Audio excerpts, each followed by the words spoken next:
السلام علیکم ملګرو، ستړي مشئ. د عضوي کیمیا د زده کړې ولومړي درس ته ښه راغلاست. په دې درس کې به موږ ستاسو سره مرسته وکړو چې د عضوي کیمیا په اړه عمومي معلومات ترلاسه کړي. په ورپسې درسونو کې به د عضوي کیمیا ځینې موضوعات په جزئیاتو سره مطالعه کړو. دا درس موږ ځکه ترتیب کوي چې د عضوي کیمیا اکثره زده کوونکي د دې اصطلاحاتو سره نابلده دي، تر څو تاسو ته عضوي کیمیا ساده سي. نو تاسې مخکې کیمیا لوستلې ده. د کیمیا تعریف مو زده دی. د کیمیا یو تر ټولو ساده تعریف دا دی چې هغه علم دی چې د کیمیاوي تعاملاتو څخه بحث کوي. اوس نو دا تعاملات تر ټولو مهمه موضوع چې موږ بحث ورباندې کوو چې دی دا تعاملات دي. تعاملات چې د دې مفرد شکل یا د دې لغات مفرد لغات چې دی تعامل چې ته ویل کېږي.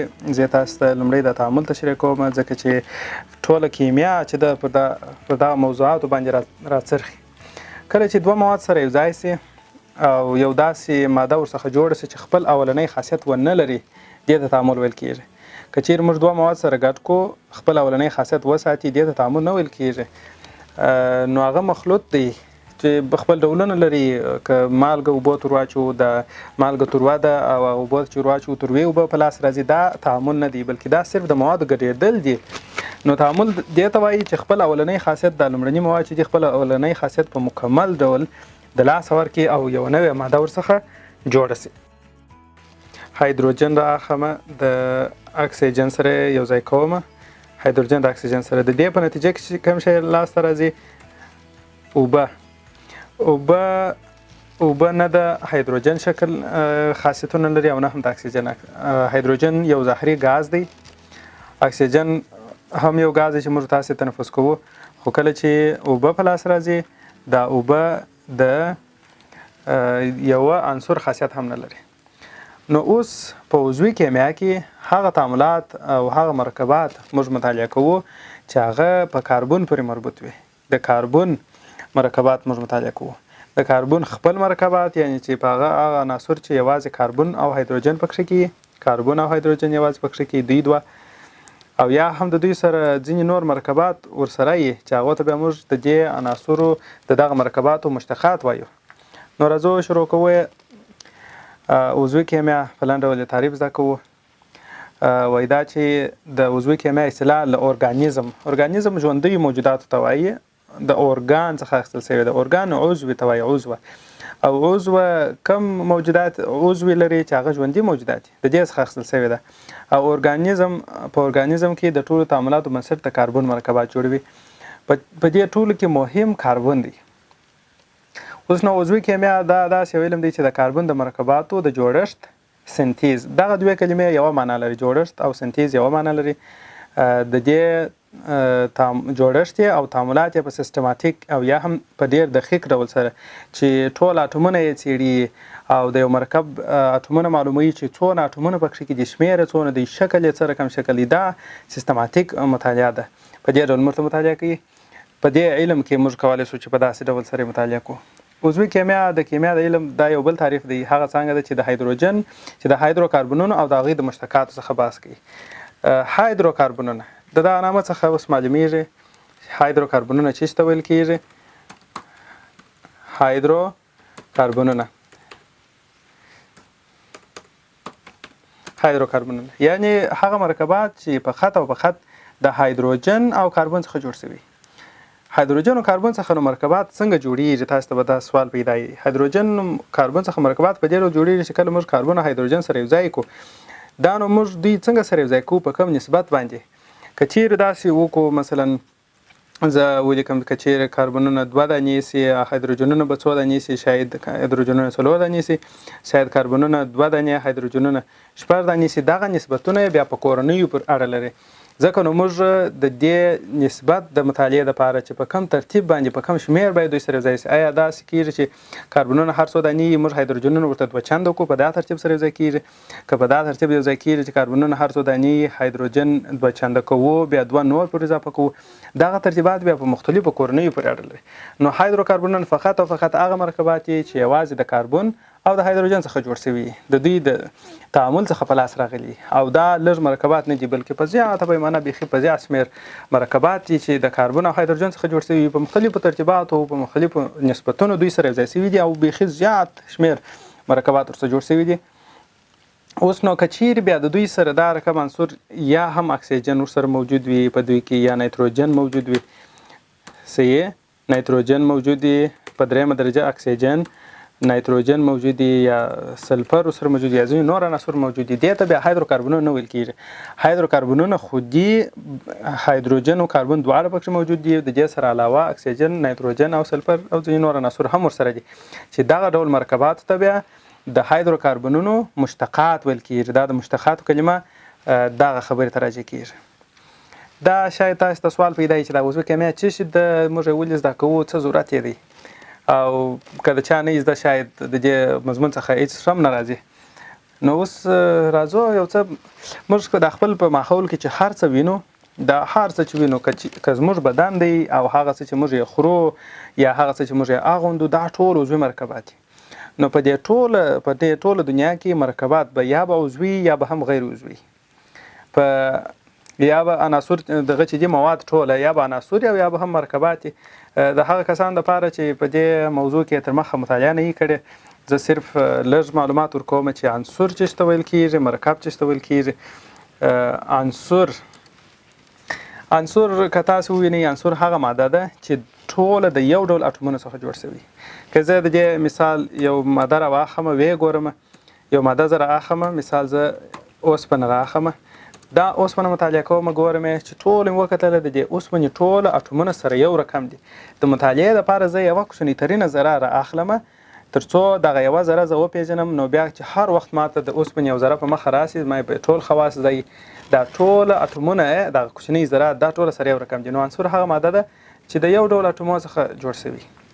اوس نو بیا که چیرې زه یو بله ماده راواخلم هغه مطالعه کوم هغه کوچنیترینه ذره یې راواخلم په هغه کې تر لږه دوې مختلفې ذرې یا دوه اټومونه موجود وي او یا تر دوه زیات اټومونه موجود دي. نو دا ډول مواد ته بیا څه ته ویل کېږي دې ته بیا مرکب ویل کېږي. په مرکباتو کې اټومونه سره ځای شوي په یو مرکب کې به لږ تر لږه دوه اټومه موجود وي. دوه اټومه سره ځای کېږي څه ډول یو ځای کېږي د کیمیاوي تغییر په نتیجه کې دا جوړېږي. مرکب داسې نه کېږي که چیرې موږ دوه مواد سره ګډ کړو او بیا خپل اولنی خاصیت کې ساتلی وو دې ته مرکب نه ویل کېږي. مرکب دې ته ویل کېږي چې دوه یا تر دوه زیات اټومونه موږ سره ګډوو د خپل اولنی شکل په مکمل ډول تبدیلیږي په یو نوې ماده باندې بدلیږي. نو دا بیا مرکب موږ په شاوخوا کې چې وګورو که عضوي مرکبات دي او که غیر عضوي مرکبات دي دا ټوله چې د کومو اټومونو څخه جوړ شوي دي دا ټوله خپل اولنی خاصیت نه لري. ډېر ساده مثال چې تاسې په کرته سمپونو کې تاسې د کړي دي د مالګې مثال دی سودیم کلوراید. دا سودیم که تاسې یوازې راواخلئ دا فلز دی کلورین که راواخلئ دا یو غاز دی مګر کله چې بیا دوی سره یو ځای سي خپل اولنی خاصیت مکمل تغییر ورکوي دا بیا یو ځانګړي مرکب ورته جوړېږي چې مالګه چې خپل اولنی خاصیت په هېڅ ډول نه ساتي. نو دا خو عنصر او مرکب سوله. دا دوه مو وپېژندل. نو چې موږ په شاوخوا کې وینو ټول به یا به عضوي مرکبات یا به غیر عضوي مرکبات. دا موږ څنګه پیژنو څنګه په دې باندې پوهېدلی سو چې یو عنصر عضوي دی یو مرکب عضوي مرکب دی که غیر عضوي مرکب دی. نو دې لپاره باید موږ د عضوي او غیر عضوي مرکباتو ځینې فرقونه ووایو. دلته دا په دې چارت کې موږ ته دا راښیي چې عضوي مرکبونه د کوم عناصرو څخه جوړ شوي. په لومړۍ درجه تر ټولو مهم عنصر چې په عضوي مرکباتو کې دی دا کاربن دی. کاربن به په ورپسې ویډیو کې په تفصیلي شکل باندې موږ زده کړو ځکه د عضوي کیمیا اساس تشکیلوي هیڅ داسې مرکب نشته چې په هغه کې د کاربن عنصر موجود نه وي. نو ټول عضوي مرکبات په خپل ترکیب کې د کاربن اټوم لري په دې کې خو شک نشته کاربن به حتما لري. زیات شمېر یې هایدروجن ګوره ورپسې په دوهمه درجه کې هایدروجن هم لري. ډېری یعنې په دریمه درجه کې اکسیجن به ورسره وي او بیا ورپسې نایتروجن او لږ اندازه یې د سلفر فاسفورس ارسنیک کلورین برومین ایودین او داسې نور عناصر لري. اوس نو آیا داسې کېدلی شي چې عضوي مرکب کاربن ونه لري؟ د دې جواب دی یا. که چیرې یو عضوي مرکب کاربن یې نه درلودی دا په هېڅ صورت باندې عضوي مرکب نشي کېدلی. په دوهم درجه کې هایدروجن به وي نو لږ تر لږه دوه عناصر خو به سره یوځای کېږي که هایدروجن او کاربن به سره یوځای دا عضوي مرکب سو. اکسیجن آیا اکسیجن هم د عضوي مرکباتو لپاره شرط دی که یا شرط نه دی؟ امکان لري په عضوي مرکبو کې اکسیجن موجود وي چې هغه ته د هایدروکاربنونو مشتقات ویل کېږي. که موجود وو خو ښه خبره ده، هم عضوي مرکب ورته ویلی سو په دې شرط چې کاربن به هم موجود وي. که نه و موجود هغه مرکب بیا هم عضوي مرکب کېدلی شي. نو اکسیجن امکان لري په عضوي مرکباتو کې موجود وي، کېدلی شي نه وي موجود. نایتروجن، سلفر او دا نور عناصر هم په همدې ډول سره. دلته د عضوي مرکبونو ځینې خواص دي په عمومي ډول سره. اوس نو عضوي مرکبونه دا څو دانې دي، آیا دا شمېرل شوي دي که نه دي شمېرل شوي؟ په میلیونهاوو عضوي مرکبونه موجود دي او مختلف ډولونه لري. په مجموعي ډول عضوي مرکبات اشتراکي اړیکې لري. اشتراکي اړیکه به زه لنډه در وښیم. دا اشتراکي اړیکه څه ته ویل کېږي؟ اشتراکي اړیکه دلته دا د اشتراکي کلمه چې موږ یادوو، یعنی دا معنا چې نور ډولونه د اړیکو هم موجود دي. صحیح دی؟ اشتراکي اړیکه هغه اړیکې ته ویل کېږي چې د دوو اټومونو ترمنځ د یوه جوړه الکترونونو په شریکولو سره رامنځته کېږي. الکترونونه مشترک کېږي او د دوو اټومونو په ګډه باندې، یعنی کله چې دوه اټومونه یو د بل سره ارتباط ټینګوي، د دوی د اخري مدار الکترونونه یو د بل په هستو باندې داسې حرکت کوي چې د اته په شکل باندې جوړیږي. دا ډول حرکت کوي. دا اشتراکي اړیکه شوله. دوی عضوي مرکبات اشتراکي اړیکې لري. او بل د ایزومرونو ښودل. دغه ایزومرونه دا یو جلا موضوع ده، دلته صرف یادونه یې شوې ده. دا په وروستو درسو کې موږ ایزومر ته یادونه وکړو، ځکه دا که زه دلته تفصیل ورکوم دا ویډیو ډېر اوږدېږي. دا جلا موضوع ده. د کاربن له نورو اټومونو سره د کاربن د یو اټوم اتصال، یعنی دلته داسې په د عضوي مرکبو کې امکان لري کاربن خپله د کاربن سره هم اړیکه ولري. صحیح دی. او په عمومي ډول په اوبو کې تر ټولو لږ انحلالیت لري. انحلالیت څه ته ویل کېږي؟ په اوبو کې د حل کېدلو قابلیت ته ویل کېږي. اوس غیر عضوي مرکب چې دی هغه په اوبو کې په اسانۍ سره حل کېږي، خو د دې خلاف عضوي مرکبونه بیا په اوبو کې په صحیح ډول نه حل کېږي. دا خو عمومي خبرې شولې. راځو ځینې مشخصې نقطې زه تاسو ته تشریح کوم چې د عضوي او غیر عضوي مرکبونو فرق څه دی او څنګه یو د بل سره موږ جلا کولی شو. لومړی په عمومي ډول عضوي مرکبات سوځېږي او ایره یې ترې پاتېږي، خو غیر عضوي مرکبات نه سوځېږي. که تاسې هره ماده راواخلئ، مثال کاغذ راواخلئ، اور واچوئ، که اور واخیستئ هغه عضوي مرکب دی، او که اور نه اخیستئ غیر عضوي مرکب دی. نو دا ډېر هغه تر ټولو غټ توپیر دی چې موږ ته د عضوي مرکبات او غیر عضوي مرکبات سره جلا کوي. هر شی چې راواخیستئ، چې اور راواخیستئ، دا بس عضوي مرکب دی. که اور نه اخیستئ نو غیر عضوي مرکب دی. سوال: آیا لرګی عضوي مرکب دی که غیر عضوي؟ صحیح، معلوم داره چې عضوي مرکب دی. که ډبره عضوي دی که غیر عضوي؟ ډبره سوځي، اور نه اخلي او ایره نه ورڅخه پاتېږي، نو ځکه غیر عضوي مرکب دی. اوبه غیر عضوي مرکب دی، مالګه غیر عضوي مرکب دی، دا نور ټول. دوم توپیر دا دی چې عضوي مرکبات د ویلې کېدو او ایشېدو او ګاز کېدو دا درجې چې دي دا ډېرې ټیټې دي، د غیر عضوي مرکباتو د لوړې دي.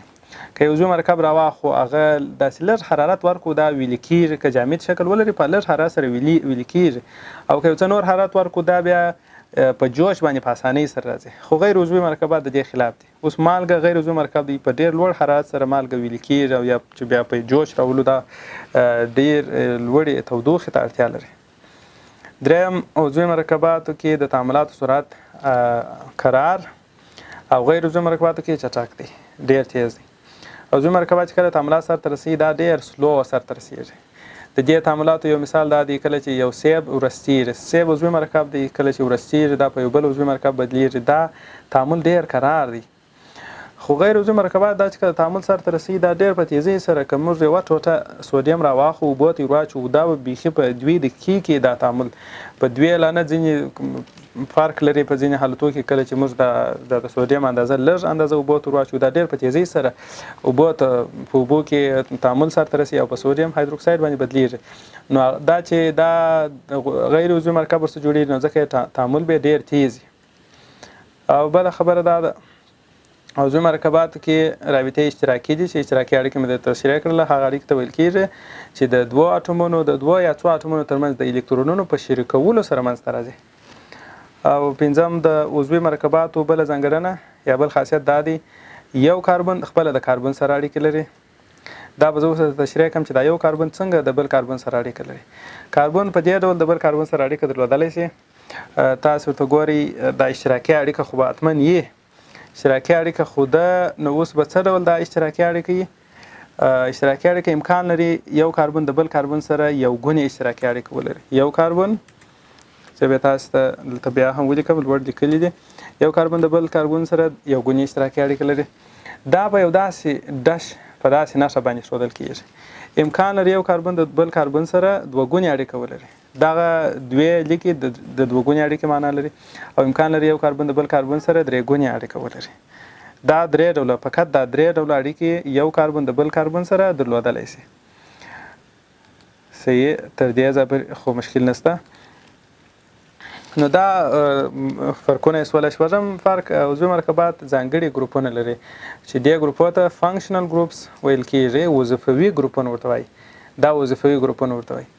اوس نو دا وظیفوي ګروپونه په راتلونکو درسونو کې دا خبره ډېره تکراریږي چې پر دې وظیفوي ګروپو باندې موږ یو ځانګړې کورنۍ پیژنو. صحیح دی؟